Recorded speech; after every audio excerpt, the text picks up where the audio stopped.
In this video, we will see how to link DHCP to DDI for visibility and configuration simplicity. First, we need to link our IPAM with the service in order to get automation between various components. So we have a space named Acme, which is not yet configured. We don't have any link to DNS or DHCP.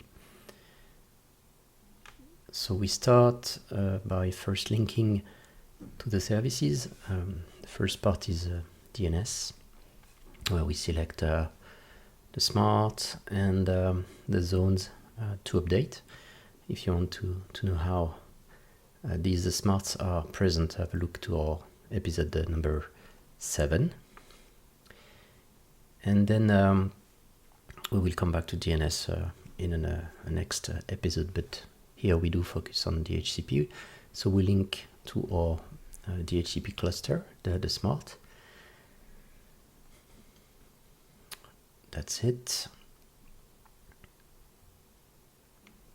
And now we have the fields updated for DNS and DHCP for the whole space, so for all the networks we have within this space. And we do configure our corporate LAN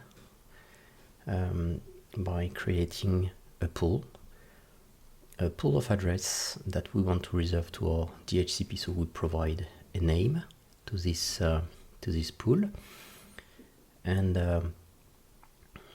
we give the start and stop IP addresses, and we would like this pool to be read only in order for to be dedicated to the DHCP.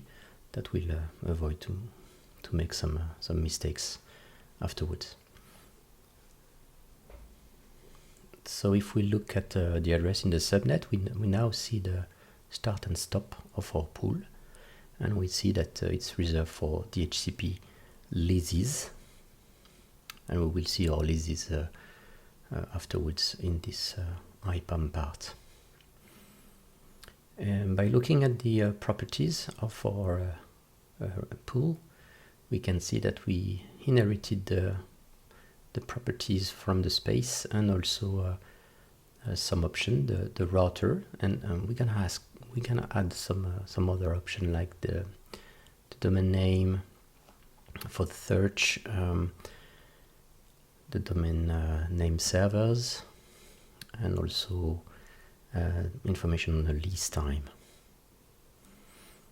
So we create a lease time of 1 hour.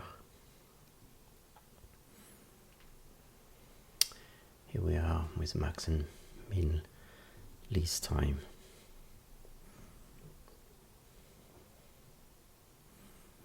Okay. So now we see those information in the DHCP option of our pool. If we look at the configuration of our DHCP itself, looking at the smart, we can see in the ranges that we got automatically the configuration from the IPAM, and for sure with the option we have put in the IPAM. Okay, now let's start a client. You may remember this operating system. So we put it in a virtualization engine. I do log on my computer and have a look to the interface information.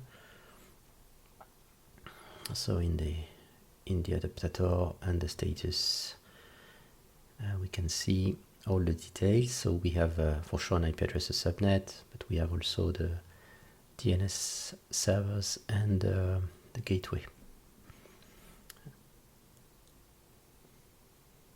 So back to the DHCP server, checking the leases, we can see that now we have the visibility on the lease that has been provided to my workstation. And this lease, we can also see it in the IPAM.